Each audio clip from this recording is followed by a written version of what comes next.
میں امی ابو کے ساتھ اسلام آباد گئی ہوئی تھی اور ہمارا کراچی والا گھر بالکل خالی تھا جہاں میرا 17 سال کا بھائی ریحان گھر بھی پر ہی موجود تھا۔ ہم لوگ ابو کی چھٹیوں کی وجہ سے اسلام آباد گئے ہوئے تھے کیونکہ مجھے اسلام آباد دیکھنے کا بہت زیادہ شوق تھا۔ ابو نے 1 مہینے کی چھٹی لی تھی۔ ہم لوگوں نے اسلام آباد کی خوب سیر کی۔ یہ سردیوں کا موسم تھا۔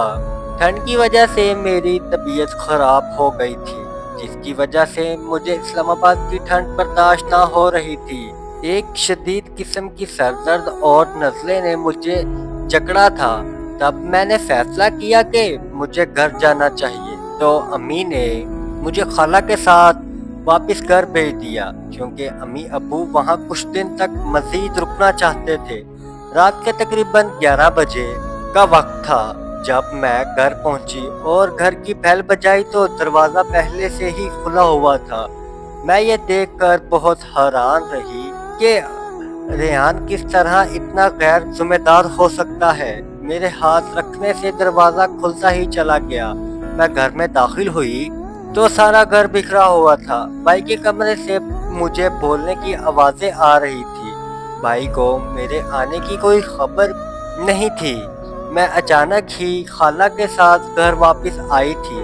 خالہ نے مجھے گھر تک چھوڑا اور خود واپس چلی گئی۔ پھر میں نے آہستہ سے دروازے سے جھانکا تو یہ دیکھ کر میری حیرت کی انتہا نہ رہی کہ میرا بھائی اپنے دوستوں کے ساتھ ایک لڑکی کو ہمارے گھر پر لایا تھا اور اس لڑکی کے ساتھ وہ سب لوگ مل کر اسے بار بار اپنے ہوس کا نشانہ بنا رہے تھے، یا پھر وہ لڑکی اپنی مرضی سے یہ سب کر رہی تھی۔ وہ لڑکی بسترے پر ہر پردے سے آزاد لیٹی ہوئی تھی اور میرا بھائی اسے کے ساتھ لگا ہوا تھا۔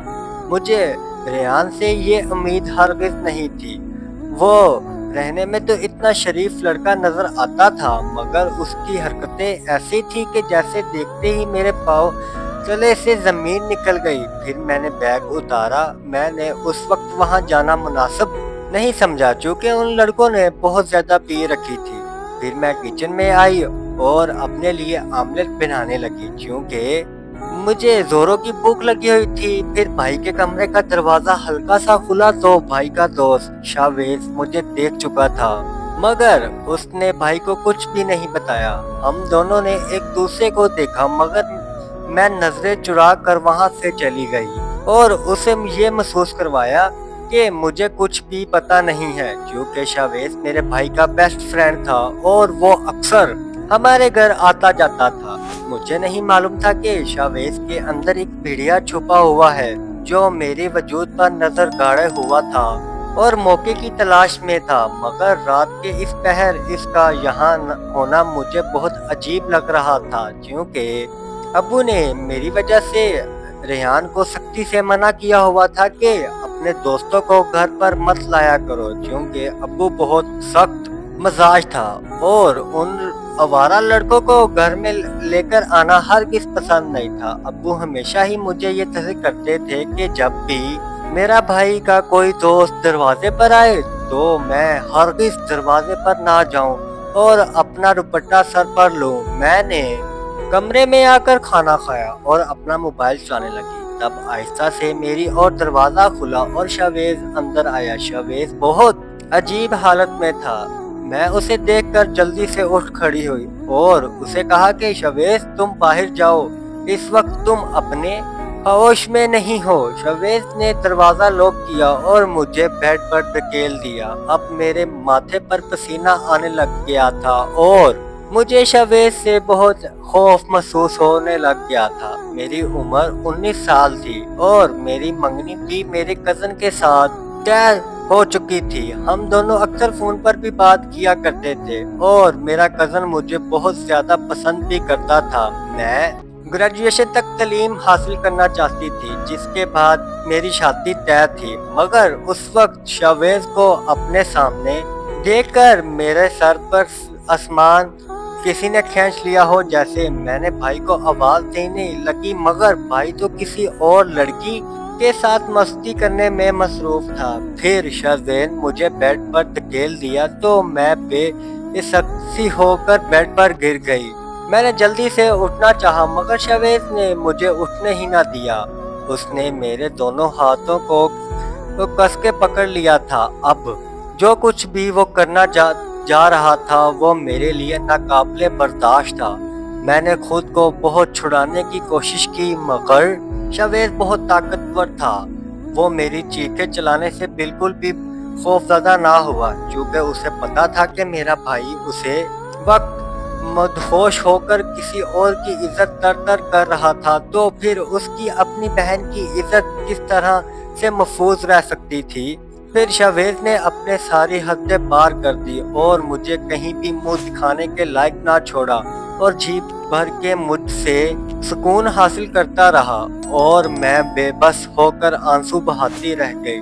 تکلیف کی شدت بہت زیادہ محسوس ہو رہی تھی کیونکہ میں ابھی تک کنواری تھی اور کسی بھی لڑکے کے ساتھ ایسا تعلق قائم نہیں کیا تھا۔ مجھے بس ایک ہی بات کی فکر تھی کہ اگر میرے منگیتر کو اس بات کی بھنک بھی پڑ گئی کہ میں کسی دوسرے لڑکے نے میری عزت کو تر کر دیا ہے تو وہ کبھی بھی مجھے نہیں اپنائے گا بلکہ مجھ سے رشتہ بھی ختم کر دے گا اور سارے خاندان میں میری بدنامی کے چرچے پھیل جائیں گے۔ جب شویز کا دل مجھ سے بھر گیا تو وہ مجھ سے دور ہٹ گیا۔ میں جلدی سے اٹھ کر بیٹھی اور دوپٹہ اپنے آپ کو اوڑھ لیا۔ خوف کے مارے میں کانپنے لگ گئی۔ میری آنکھوں سے زاروں قطار آنسو بہہ رہے تھے۔ مجھے سمجھ نہیں آ رہی تھی کہ آخر جو قیامت مجھ پر بیتی تھی اس کا ذکر میں کس سے کرتی اور پھر اس کا ازارہ بھی تو ابھی ممکن نہیں تھا۔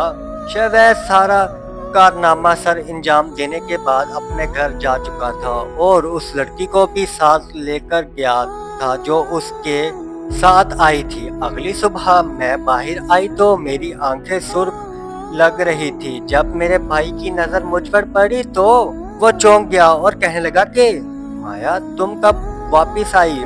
یوں تو میں بھی ان کے سارے کارناموں سے واقف تھی مگر اب تب ہی کے اسے جانے پر تھا کہ میں ان سے نظریں تک نہ ملا پا رہی تھی۔ پھر میں نے نظریں چراتے ہوئے ان سے کہا کہ میں رات کو ہی واپس آ گئی تھی اور اپنے کمرے میں جا کر سو گئی تھی۔ وہ تھوڑا پریشان ہوا مگر پھر میری بات پر یقین کر لیا تھا۔ تب میں نے کچن کا رخ کیا اور اپنے بھائی کے لیے کچھ کھانے کو بنایا۔ ہم دونوں نے ناشتہ کیا تو بھائی فون کال سنتے ہی باہر چلا گیا اور میں صوفے پر بیٹھ گئی، اپنی بربادی پر آنسو بہانے لگی۔ آج میرا کچھ بھی کرنے کو دل نہیں چاہ رہا تھا۔ میں نے اپنے منگیتر کو بھی آج کال نہیں کی تھی۔ ویسے تو میری ہر صبح کا آغاز اس سے بات کرنے پر ہی ہوتا تھا مگر آج میں نے سوچ ہی رہی تھی کہ کس منہ سے اس سے بات کروں۔ وہ یقیناً میری بات کرنے سے میرے موڈ کا اندازہ لگا لے۔ میں نے آج تک اپنے منگیتر سے جھوٹ نہیں بولا تھا تو پھر یہ اتنی بڑی بات میں اس سے بھلا کس طرح سے چھپا سکتی تھی۔ اسی لیے میں نے فی الحال اس سے بات کرنے سے گریز کی۔ ابھی میں اس کشمکش میں ملبہ تھی اور فون کو دیکھی جا رہی تھی کہ اچانک ہی گھنٹی کی آواز پر میں اٹھی اور دروازے کھولنے گئی۔ میں نے سمجھا شاید ریان آیا ہوگا مگر میں نے جیسے ہی دروازہ کھولا تو ریان نے گھر میں داخل ہوتے ہی مجھے ایک زوردار دھکا مارا اور میں زمین پر جا گر گئی۔ اس نے جلدی سے دروازہ بند کیا اور مجھے خاموش رہنے کا اشارہ کیا اور کہا کہ جلدی سے کمرے میں چلو۔ میں اس کی دھمکی پر اس کے ساتھ کمرے میں چلی آئی کیونکہ میں گھر پر بالکل اکیلی تھی۔ پھر جب وہ مجھے کمرے میں لے کر گیا اور کہنے لگا کہ چپ چاپ میری کہی ہوئی ساری باتیں مانو، میں تمہارے خاندان میں تمہیں اتنا بدنام کروں گا کہ تم کسی کو منہ دکھانے کے قابل نہیں رہو گی۔ ایک بار تو شیزان کے ہاتھوں برباد ہو چکی تھی اور اپنے ہونٹوں کی سسکیاں لیتی تھی مگر مجھے دوبارہ شیزان سے اس قسم کی گھٹیا حرکت کی امید نہیں تھی۔ پھر وہ کہنے لگا کہ میں نے ہی ریان کو کال کر کے باہر بلایا تھا اور میں نے اسے ایک کام میں مصروف کر دیا ہے، تب تک میں جی بھر کے تم سے مزے حاصل کروں۔ اس نے دونوں ہاتھوں سے بڑے بےرحمی کے ساتھ میرے بازو کو جکڑا اور مجھے بیڈ پر دھکیل دیا۔ ابھی میں پچھلی رات کو ہی نہ بھولی تھی کہ ایک بار پھر اسے قیامت مجھ پر ٹوٹی جا رہی تھی۔ پھر شذین نے جی بھر کے میرا استعمال کیا۔ میری آنکھوں سے آنسو کا ایک بہت دریا بہنے لگ گیا تھا۔ میں بہت مجبور ہو گئی تھی اور شذین کی اس گھٹیا حرکت کا نشانہ بن رہی تھی۔ جب شذین کا دل مجھ سے بھر گیا تو اس نے میرے کپڑے اٹھا کر میرے منہ پر مار دیے اور یہاں سے چلا گیا۔ میں جلدی سے واش روم چلی گئی اور شاور لے کر شذین کی گئی زیادتیوں کو خود پر سے مٹانے لگی، مگر یہ دماغ اتنی گہرا تھا کہ پانی سے جانے کا نام ہی نہیں لیتا۔ جہاں اس نے میرے روح تک کو چھلی کر دیا تھا، میں نے جلدی سے امی کو کال ملائی اور ان سے کہا کہ امی میری طبیعت صحیح نہیں ہے، آپ پلیز جلدی گھر واپس آ جاؤ۔ پھر دوسرے دن شام ہوتے ہی امی گھر واپس آ گئی۔ ابو میرے لیے بہت زیادہ پریشان تھے۔ وہ لوگ مجھے ڈاکٹر کے پاس لے گئے۔ ڈاکٹر نے میرا معائنہ کیا۔ میں شدید بخار میں مبتلا تھی، مجھے کچھ ڈرپ وغیرہ لگی۔ میری درد کسی کو دکھانے والا نہ تھا۔ میں کس طرح سے امی کو یہ ساری قیامت جو گزری کر آئی تھی وہ بتاؤں۔ جب میری امی ابو گھر آئے تو میرے دل کو کچھ تسلی ہوئی، مگر میری دنیا اب اجڑ چکی تھی۔ میرا بھائی جن غلط کاموں کے راستے پر نکل پڑا تھا، ان سب کی سزا آخر کار مجھے ہی بھگتنی تھی، چونکہ یہ دنیا مکافات عمل ہے اور مکافات عمل ہمیشہ الٹا ہی ہوتا ہے۔ 2 ماہ بعد ایک اور قیامت مجھ پر گزری نہ باقی تھی۔ جب میری طبیعت خراب ہوئی اور امی مجھے ڈاکٹر کے پاس لے گئی تو پتہ چلا کہ میں بغیر شادی کے ہی حاملہ ہو چکی ہوں۔ یہ بات میرے ساتھ ساتھ میری امی پر بھی قیامت بن کر گری تھی۔ گھر آ کر میں نے امی کو سب کچھ بتا چکی تھی، مگر امی کو یہ غلط فہمی تھی کہ شاید یہ میری ہی کی گئی غلطیوں کی سزا ہے۔ پھر میں نے امی کو اس رات کا سارا واقعہ بتایا۔ جب میں گھر میں داخل ہوئی تھی تو اس طرح سے ریان لڑکوں کے ساتھ غلط کام کرنے میں مگن تھا اور اس کے دوستوں نے کس طرح سے مجھے نوچا تھا، اور جب تک میرے ماں باپ گھر سے باہر تھے وہ بار بار آ کر میری عزت کو تر تر کرتے رہتے تھے۔ امی نے یہ بات میرے ابو کو بھی بتا دی تھی۔ پھر ابو نے شذین کو پولیس کے حوالے کیا اور شذین اب اپنے حصے کی سزا کاٹ رہا ہے، مگر مجھ پر جو گزری وہ میں زندگی میں کبھی بھی نہیں بھول سکتی۔ اگر میری یہ سٹوری آپ کو پسند آئی ہو تو میرے چینل کو سبسکرائب ضرور کیجیے گا تاکہ آنے والی ہر ویڈیو آپ تک بآسانی پہنچ جائے۔